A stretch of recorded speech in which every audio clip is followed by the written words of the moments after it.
Hello বন্ধুরা, সবাই কেমন আছো?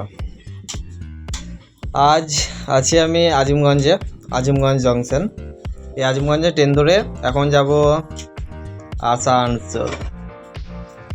তাহলে বুঝতেই পারছো আমি আসানসোল যাচ্ছি। চলো ট্রেনে উঠলাম।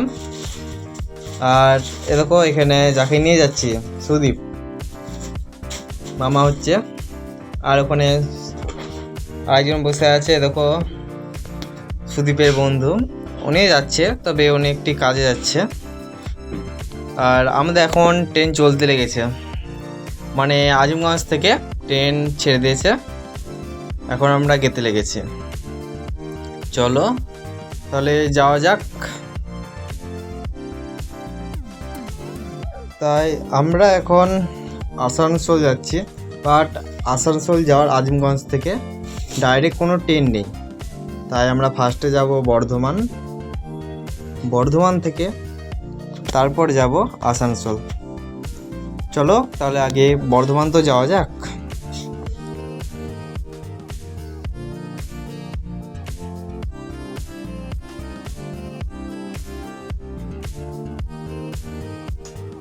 বাট আমরা এখন বর্ধমানে ট্রেন থেকে নেমে পড়েছি।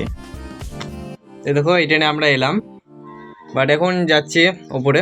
দেখো ওইটা কি ব্রিজ আমি ঠিক জানি না, তবে খুব ভালো লাগছে দেখতে। আর ওই দেখো কোনো সুদীপ দাঁড়িয়ে, ও একটু ভিডিও করতে ব্যস্ত আছে।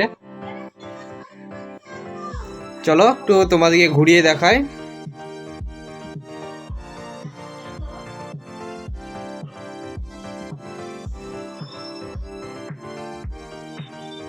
আর এই হচ্ছে মানে বর্ধমানের সামনের দিকটা।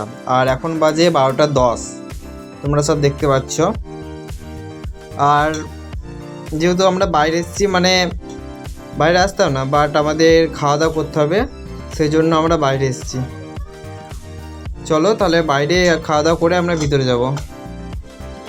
ভিতরে যাওয়ার পর আমরা ডাইরেক্ট ট্রেন ধরে যাব আসানসোল। চলো তাহলে আসানসোল গিয়ে তাহলে তোমাদের সাথে একবার দেখা হবে। এই মাত্র আমরা আসানসোল জংশনে নামলাম। চলো তোমরা দেখো আসানসোল জংশনটা, আমার তো মনে হচ্ছে খুব সুন্দর দেখতে পাচ্ছ। খুব সুন্দর জায়গাটা, হেভি রোমান্টিক জায়গা, খুব বড় স্টেশন এটি।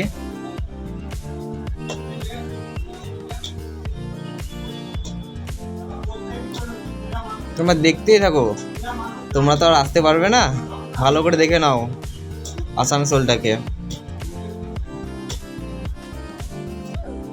আর ওইটা কি ঠিক আমি বুঝতে পারছি না, আমার মনে হচ্ছে ওটা কোনো রুম কিংবা কোনো অফিস হবে, বাট আমার মাথায় সব ঢুকছে না। আর বেলকনি, যাকে বলে বেলকনি, ডাইনিং তো অন্যরকম, এটা হচ্ছে বেলকনি। আর দেখো আমাদের ভারতের পতাকা, জয় হিন্দ। আর ওইখানে দেখা যাচ্ছে কয়লার ট্রেন, ওটাকে রাখা হয়েছে। তোমরা দেখো খুব সুন্দর একটি স্টেশন, যেটা দেখে মনে হবে না যে এটি একটি স্টেশন। তা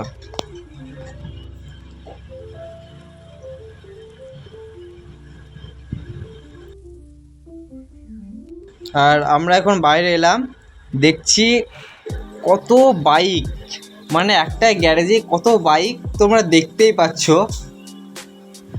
মানে আমি ভাবতে পারিনি যে এতটা বাইক দেখতে পাবো, মানে একসাথে যে এতটা বাইক দেখতে পাবো আমি কোনোদিনই ভাবতে পারিনি। আর এখন আমরা যাচ্ছি সামনের দিকে এগোচ্ছি। আমরা যাওয়ার পর মানে নিচে গিয়ে দেখছি আরও দুটো বন্ধুর সাথে আলাপ হয়ে গেল, মানে ওরাও এসেছে মানে মুর্শিদাবাদ থেকে। বাট তাহলে আমরা একসাথে এখন যাব আসানসোলে। মানে আসানসোলে কাজ বলতে আমরা এখন আসানসোল যাচ্ছি, আমাদের এক্সাম আছে, তাই একসাথে দুটো বন্ধুর সাথে আলাপ হয়ে গেল। এখন আমরা যাব আসানসোল গিয়ে একটি রুম নিতে হবে, তাই আমরা বেরোলাম। এখন আমরা আসানসোলে চলে এসেছি, বাট আসার পর এসে দেখছি মানে খুব খিদে লেগে গেছে, তাই আমরা খাবার কোনো হোটেল খুঁজছি যেন আমাদের খাওয়া দাওয়াটা কমপ্লিট হয়। আমরা খাওয়া দাওয়া করে একটি রুমে গিয়ে উঠবো। চলো তাহলে আমরা খাওয়া দাওয়া করে একবারে রুমে গিয়ে উঠবো। দিয়ে আমরা রুমে যাওয়ার পর ফ্রেশ ট্রেশ হয়ে আজকের দিনটা রেস্ট নেবো। দিয়ে পরের দিন আমাদের এক্সাম আছে, তাই আমরা পরের দিন এক্সাম দিয়েই বেরিয়ে যাব মানে বাড়ির উদ্দেশ্যে। তাই ভিডিওটা আমরা এখানেই শেষ করলাম। পরবর্তী ভিডিও পেতে সবাই আমাকে সাপোর্ট করবে।